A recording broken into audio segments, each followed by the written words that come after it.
Baiju isn't in his shop. Oh, you're looking for Dr. Baiju. He's resting today, but he said to send any patients to the back room. Ah, okay. Thanks. We'll head on through. No cure for heartache.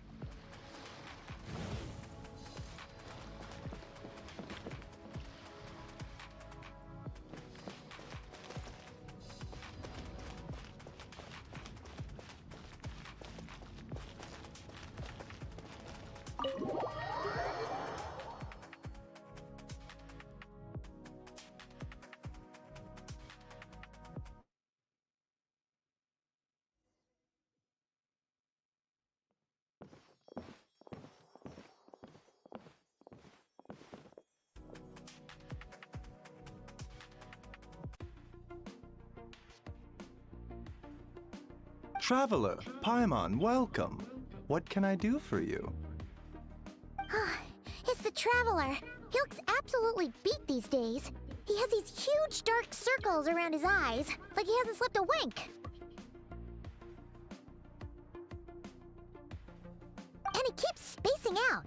You have to call his name several times before he snaps out of it. What do you think it is? Is he sick?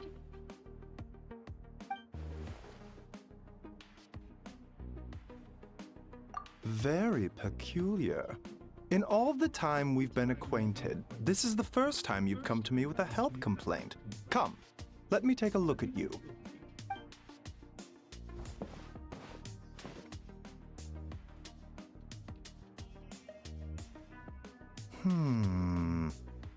Okay, Paimon does not like that expression, Baiju.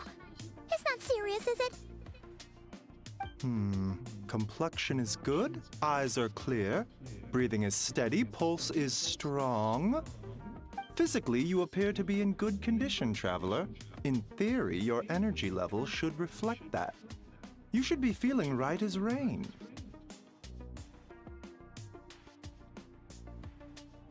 Hence my concern.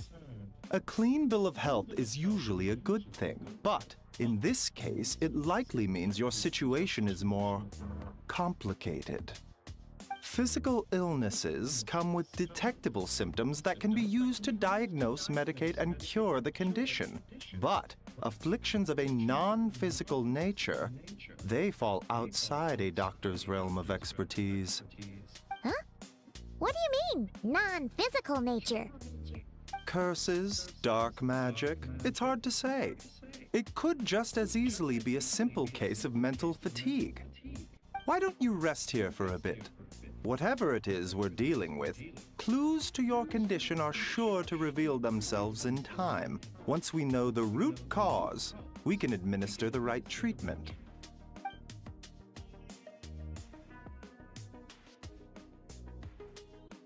In the meantime, Changsheng and I will review the relevant literature for afflictions that present with mental fatigue.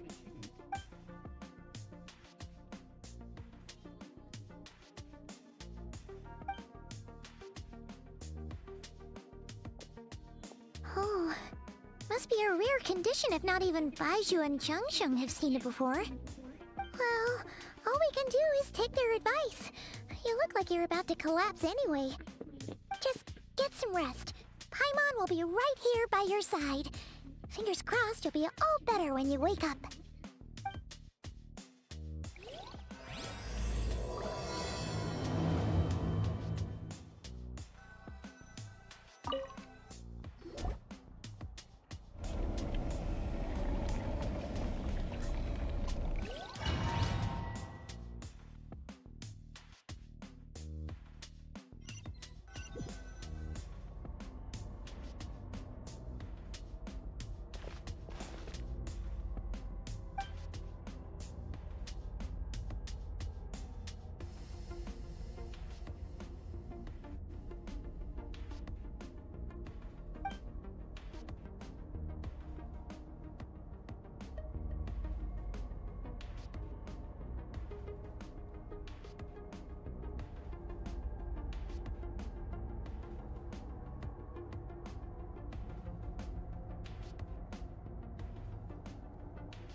Rise and shine! Time to wake up!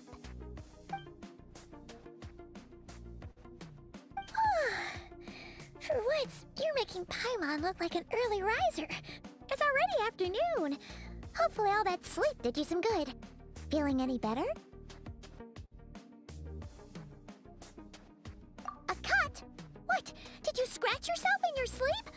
All right, let Paimon take a look. Nope, nothing there. Wait, did you have a nightmare? Okay, don't panic. Paimon heard that dreams tell us what we need by showing us the opposite. So, if you had a nightmare, maybe all you need is something to cheer you up. Come on, Paimon will treat you to something yummy.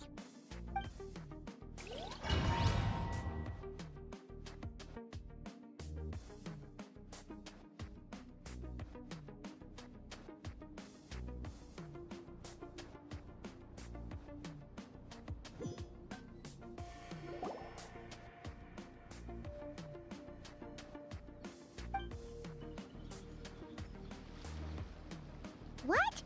So, in this dream, you were trapped in a weird place with thick fog everywhere, and then a spike came out of nowhere and stabbed you in the back? Oh. Okay, well, that's a new one. Are you sure it was a dream? 'Cause from the way you describe it, it sounds like you were really there. But then again, you woke up right where you went to bed. And you were definitely in a deep sleep this morning. Then, it's decided. Paimon will stay up and watch over you tonight. If anyone tries to mess with you, Paimon will beat him up. Or, wake you up first and then we can beat him up together.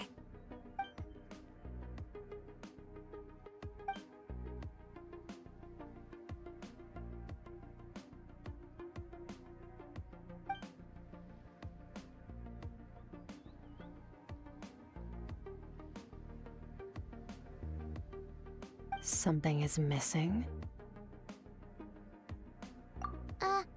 Did you just say something?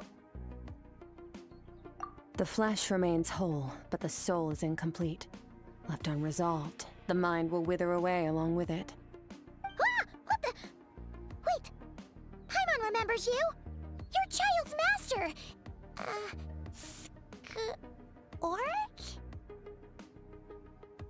Right! What are you doing here? The last time we saw you was at the Primordial Sea in Fontaine, right? But then we left and never learned where you went after that.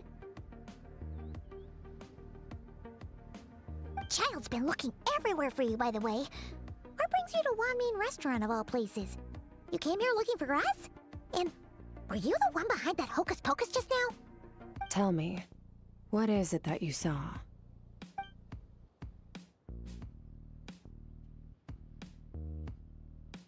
Tight-lipped, huh? I suppose that's fair. You, I'll take a glass of wine. Hmm? Oh, of course! Coming right up. We make this one in-house. It's not too strong. Enjoy. Chef Mao, I'll take a grilled tigerfish over here. Coming right up. Ah, if I knew we'd be this busy, I wouldn't have approved Shenhe's vacation. At the end of the day, what happens to you is of little consequence to me. I'm not here to try and win you over. Trust me or not, the choice is yours. If you want my help, now's the time to speak up. You have until I finish my drink.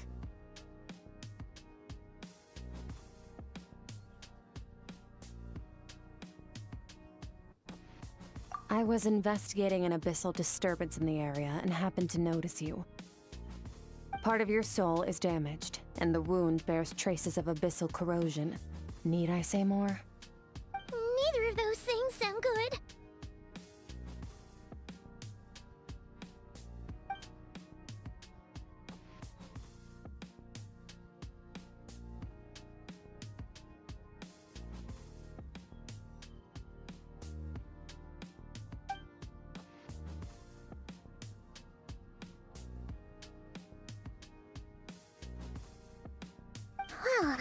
Should we trust her? She mentioned an abyssal disturbance. Maybe that has something to do with what's going on with you. But we could always find a different expert on the abyss to help us out. Yeah, and that thing she said about your soul being damaged is scaring, Paimon. Definitely something we should fix sooner rather than later. Skirk's an interesting one, that's for sure. But from what Child's told us, she doesn't seem evil, at least. 1, 2, 7, 10. That'll do. Well, have you made up your mind?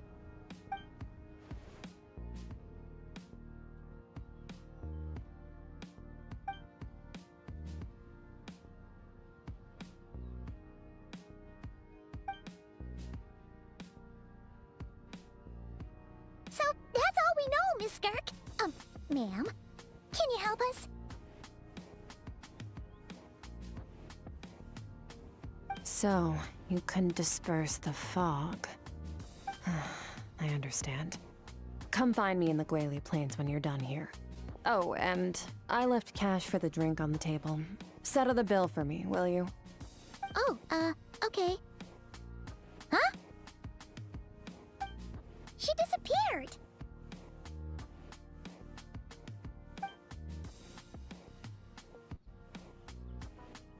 Wait, hold on. You overpaid. Here's your change. Oh, no. This includes the drink, so it should be the right amount.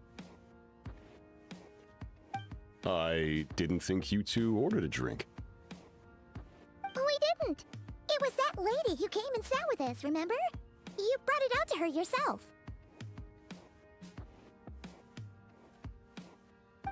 You sure? I could have sworn there were only 2 of you at that table. What? What'd you put in their dish, Chef Mao? Some kind of hallucinogenic mushroom? You got them seeing things. Seeing things? Wait, so neither of you noticed her? Young lady? About this tall? Wearing a purple dress? She ordered a glass of wine! Oh, now you mention it, that vaguely rings a bell. And it looks like I did open the wine jar, so it must have just slipped my mind. In any case, that settles your bill. Come again soon.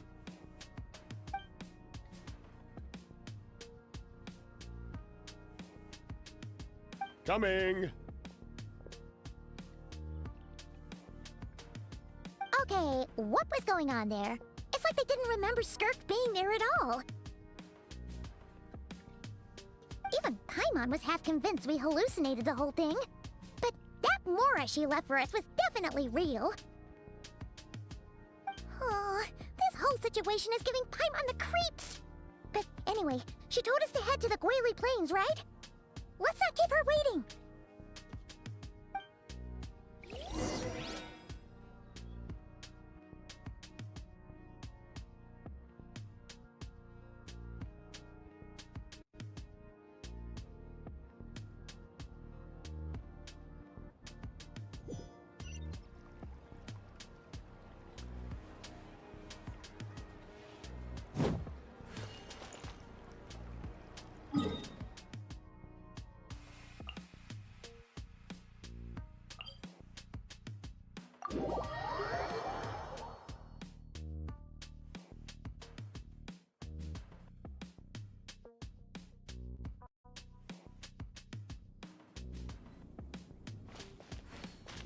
Try and stop me!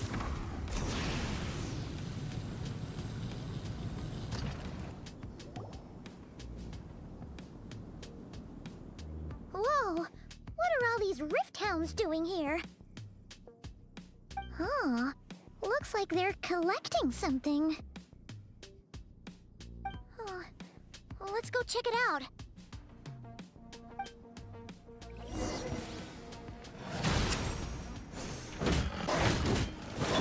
Shower me with praise! Time to shine! Just dissipate! Lightning, purify! Don't be scared! Hey, hey, go away! Yeah! Ha!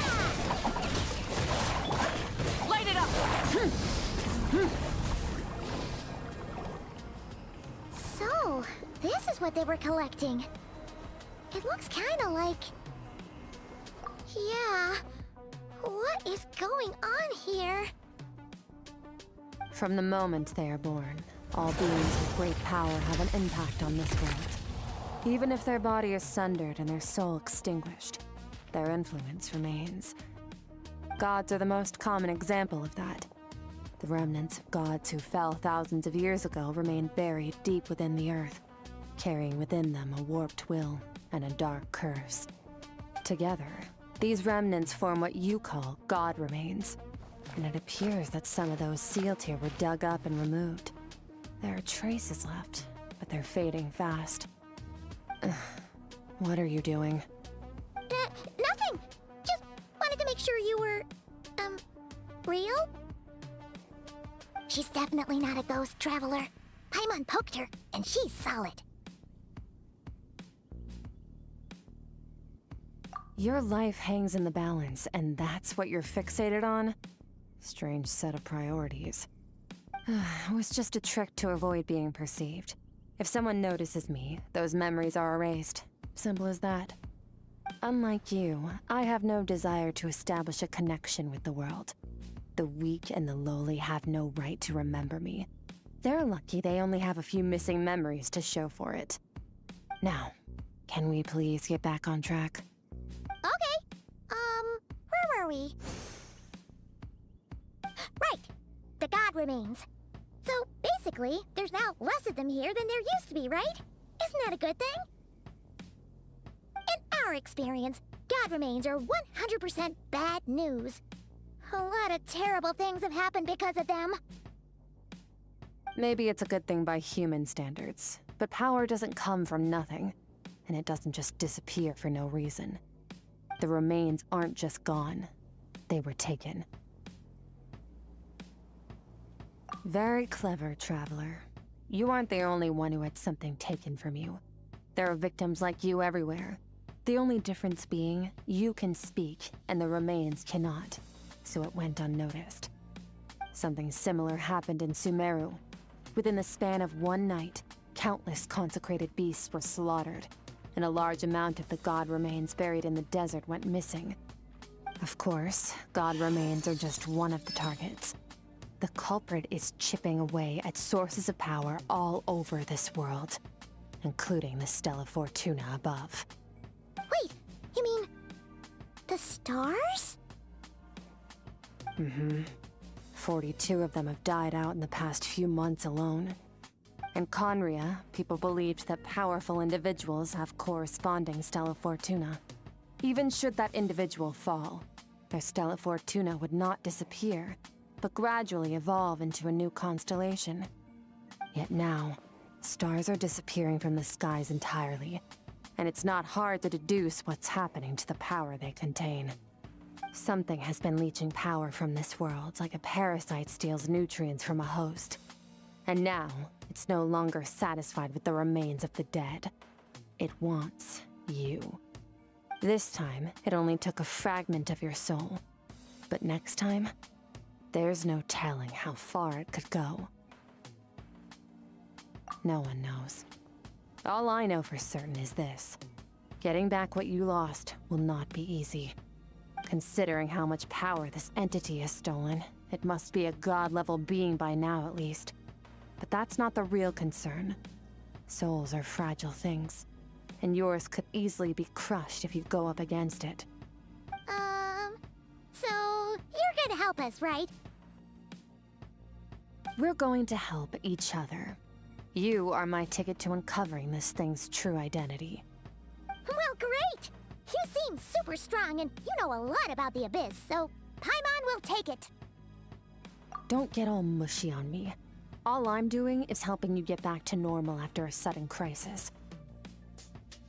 And I should warn you, getting mixed up with me can have unforeseen consequences. We're on very different journeys. You don't want to be in my debt, trust me. You help me uncover the truth behind this entity, and I'll help you recover what you lost. This is a transaction, that's all. You would do well to remember that. Now, come along. Yeesh! You'd think she'd be a little friendlier since she's agreed to help us. But nope, she's just like when we met her in the primordial sea. So cold. Well, whatever. If that's how it's gonna be, then she doesn't deserve our friendship. What she does deserve is a super embarrassing nickname.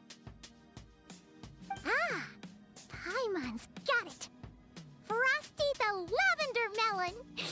Serves that ice queen right! Anyway, the important thing is that we get that piece of your soul back. So, let's follow her and see what sort of plan she's got.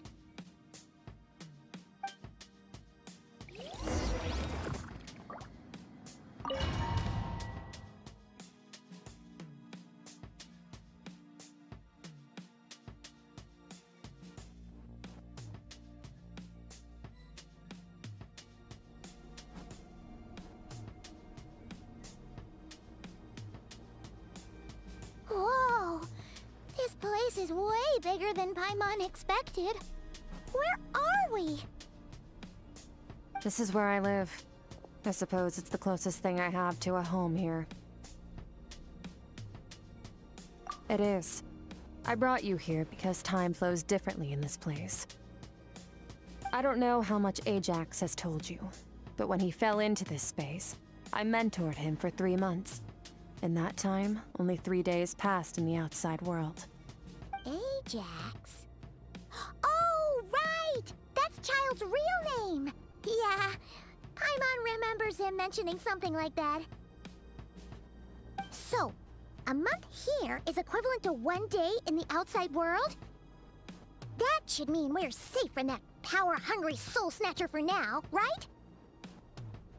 Yes, well, I didn't bring you here just to show you around. In the outside world, the Traveler could be attacked at any moment. But coming here has bought us quite a bit of time. Now, we just need to figure out how to investigate that place you saw. The one full of fog. Both your description and the abyssal disturbance I felt point to that space having some connection to the abyss. It could even be a domain similar to this one.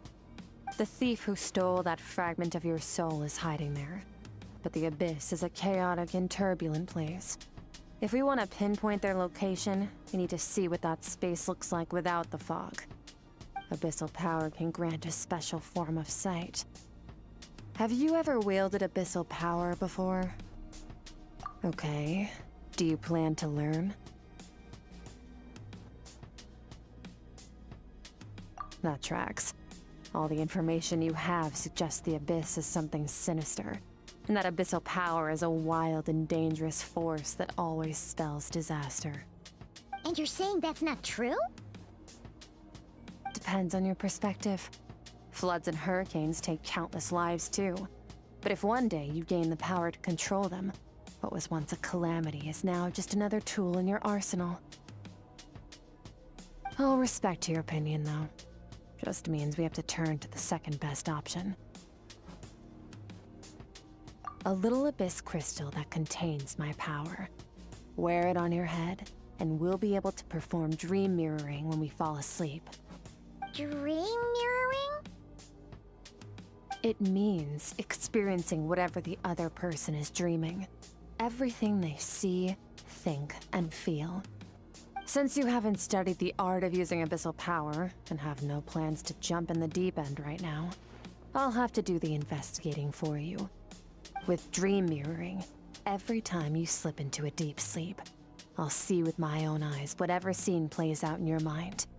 Then, I can guide you through the dream environment, and we'll take back what was stolen from you. Huh. You make it sound so simple.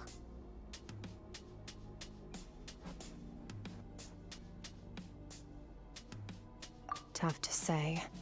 This is an unprecedented situation for both of us.